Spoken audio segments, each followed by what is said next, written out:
guys, it's Janie. Welcome back to the Bookworms Buddy. It's time for my November wrap-up.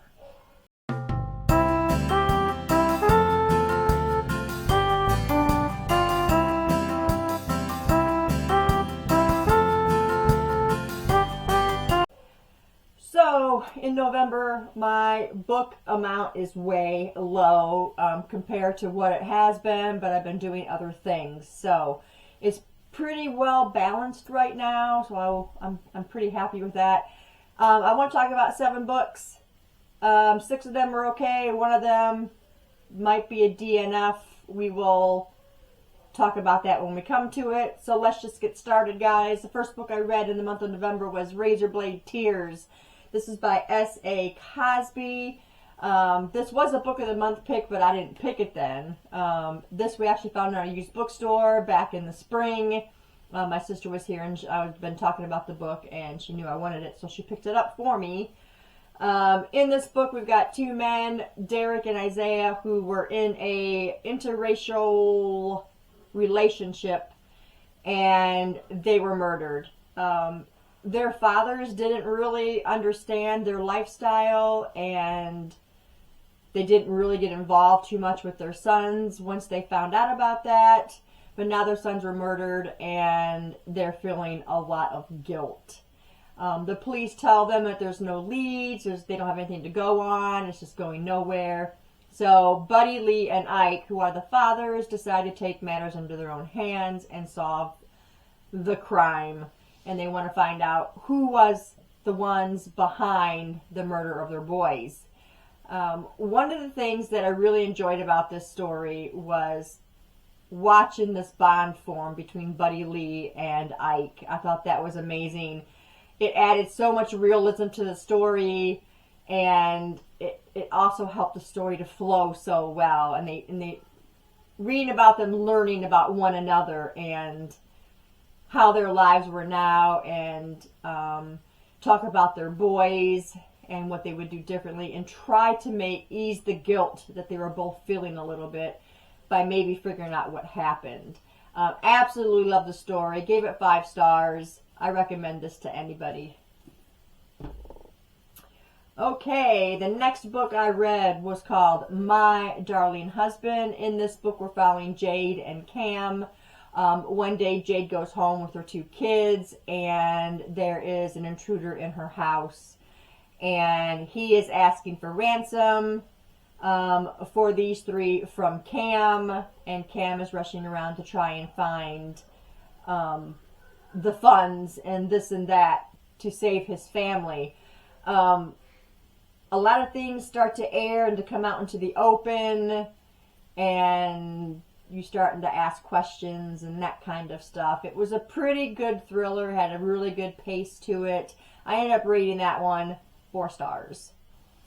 The next book I read after that was Maybe Someday by Colleen Hoover.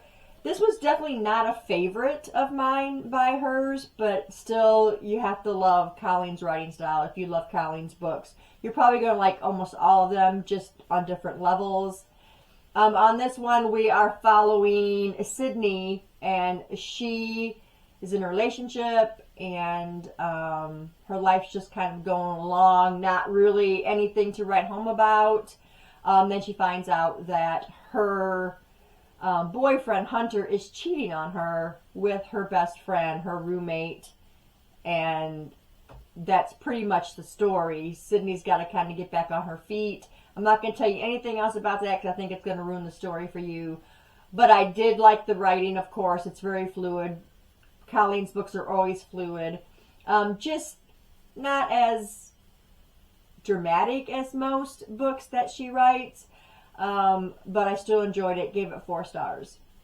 So after I finished that one, I picked up Maybe Now. And this one is covering Ridge's sister Maggie, mostly, is what this one is about. You learn a little bit about Maggie in the first book, but this one is more about her. I'm not going to really get into all of that about her. If you've read these, you know. I'm sure almost everybody has read them, but for those of you who haven't read it, I don't want to give that away, but this is about Maggie. You still read about Sydney, Ridge, and all those characters in this book. But again, 4 stars for this one. Still, you know, can give you the feels in some spots, just not as much as normal. So 4 stars. Then the next book that I picked up was The Death Sculptor. This is by Chris Carter. You guys know I love Chris Carter's writing. I loved all the books so far. This is book number 4 in the Robert Hunter thriller series. In this book, our serial killer is out there and he's killing people and he's making sculptures out of their bodies, and there's hidden messages. Is pretty much the story for this one. Again, it's kind of in-your-face gruesome. There's no sugarcoating. It's just laid right out there at your feet to read it. But absolutely fantastic writing. I absolutely love Robert Hunter. I think he's a great character. Just the fluidity of the story is just what keeps me hooked. Always something happening. Never a dull moment. Absolutely loved it. This one is 5 stars for me. And then the last book that I completed in November was called The Last Letter. This was by Rebecca Yarros. So in this book, we're following Ella, and she had gotten pregnant at a young age, and she married young, and she ended up having twins. Well, when her shortly married husband leaves her, when he finds that out, she is on her own.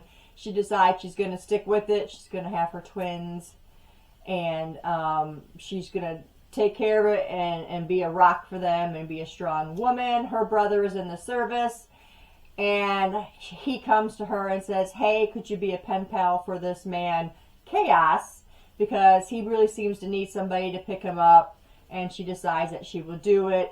So her and Chaos are writing back and forth, learning things about each other, and I'm stopping right there. I don't want to give too much away because there's one little bit of tidbit there that would be easy to slip out about a character that I don't want to tell you guys about. So that is pretty much the story of that.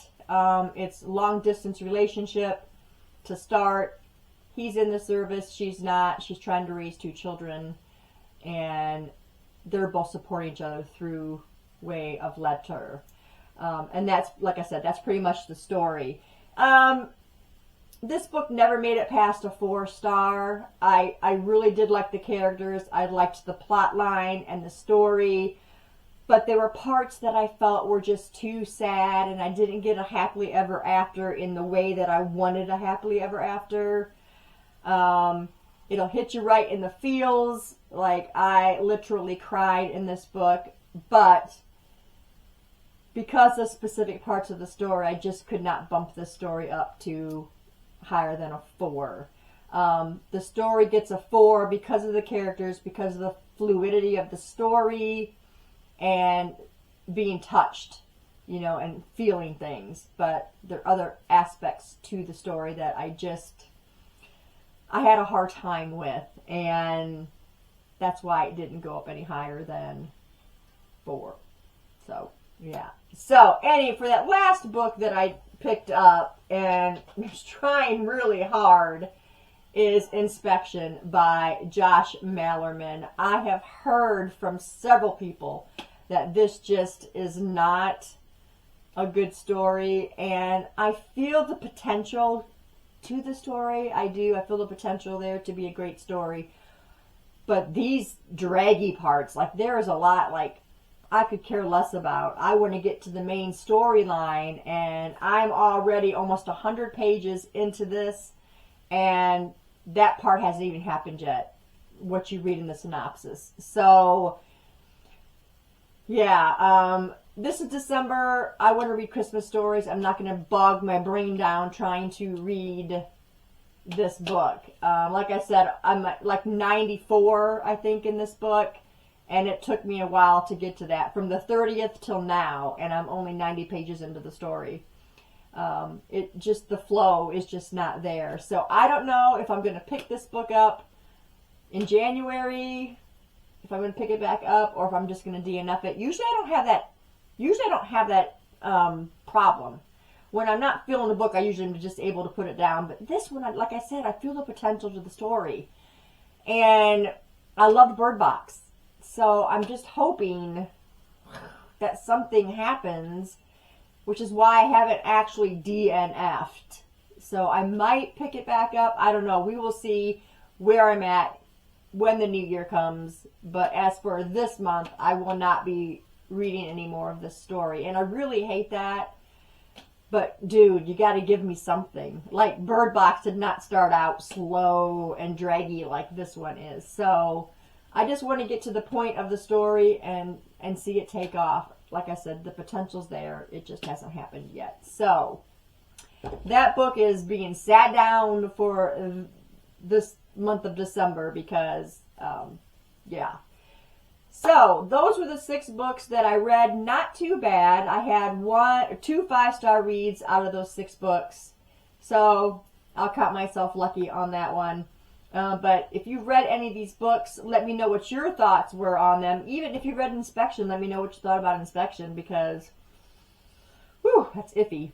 But anyway, that's what I've read, guys. That's all I've got for you today. Thanks for staying tuned, and I'll see you in the next one. Bye.